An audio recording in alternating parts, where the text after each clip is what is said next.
안녕하세요. 나이루. 우리가 연화펌을 할 때 이런 말씀들을 많이 하시더라고요. 뿌리 쪽에 컬이 잘 안 나와요. 어떻게 해야 돼요? 이제 그 원인이 뭘까요, 여러분?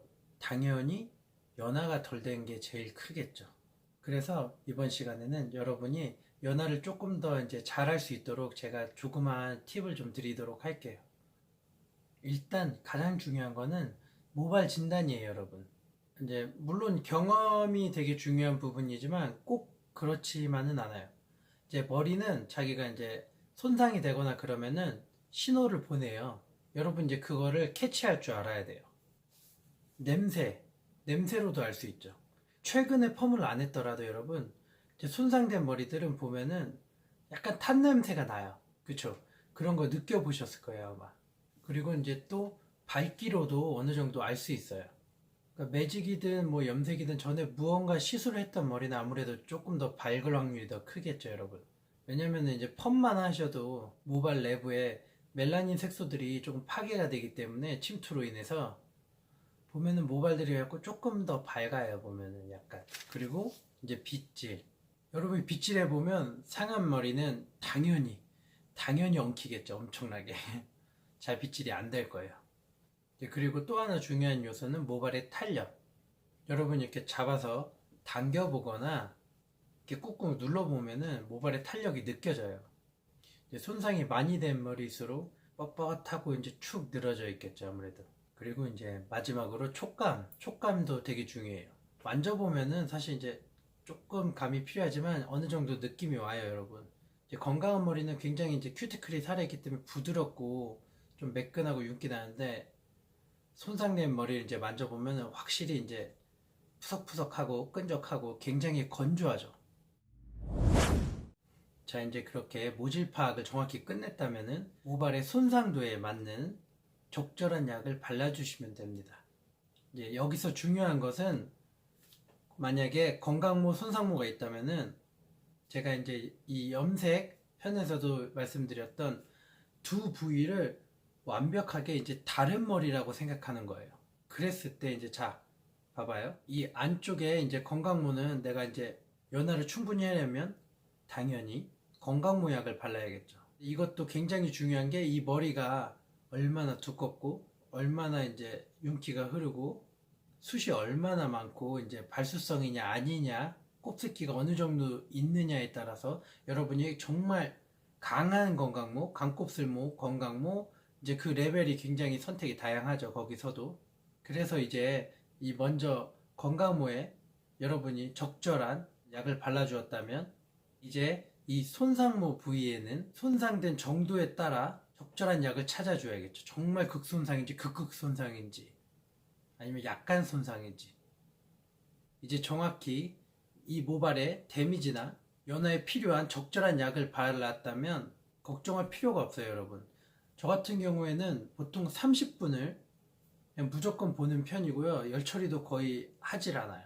이제 심지어 테스트도 하지 않아요, 저는. 이제 그럴 수 있는 이유가 일단 저는 모발을 완벽하게 분할을 해요. 그리고 거기에 맞는 적절한 약을 찾아요. 만약 끝이 너무 상했다. 근데 안쪽은 너무 건강해서 이제 트리트먼트가 필요 없어요. 근데 끝은 케어가 많이 필요해. 그런 경우에 이제 끝에는 영양 처리를 하고 또 거기에 맞는 극극손상모나 그런 약을 바를 수도 있겠죠. 저는 그래서 부위별로 맞는 정확한 케어를 한 다음에 그냥 자연방치 30분을 똑같이 둬요. 이제 이렇게 하시는 분들도 꽤 있죠. 건강모 안쪽에 발랐다가 끝에 이제 영양제을 조금 발라뒀다가 안쪽이 다 나오고 나면은 약을 살짝 끌어내려서 몇 분만 잠깐 보고 이제 헹구고 그런 방식도 있는데요. 이제 제가 하는 방식은 약간 이렇습니다. 제가 하나의 예시를 들어드리고 두 가지 방법을 소개해 드릴게요. 자, 고객님의 머리가 이 안쪽 건강모 쪽은 약간 숱이 많고 굵은 모발에 반곱슬 정도예요. 그리고 이제 이 모발 끝 쪽은 전에 이제 시술을 했었어서 극극 손상모예요. 이런 경우 첫 번째 방법. 이 건강모 쪽에는 영양제를 바르지 않고 모발 끝에만 뿌리는 PPT 같은 걸로 어느 정도 영양제를 해놓고 바로 건강모로 안쪽에다가 약을 발라줍니다. 그렇게 이제 자연 방치 한 20분 정도 본 다음에 모발 끝에다가 손상모 약을 발라줘요.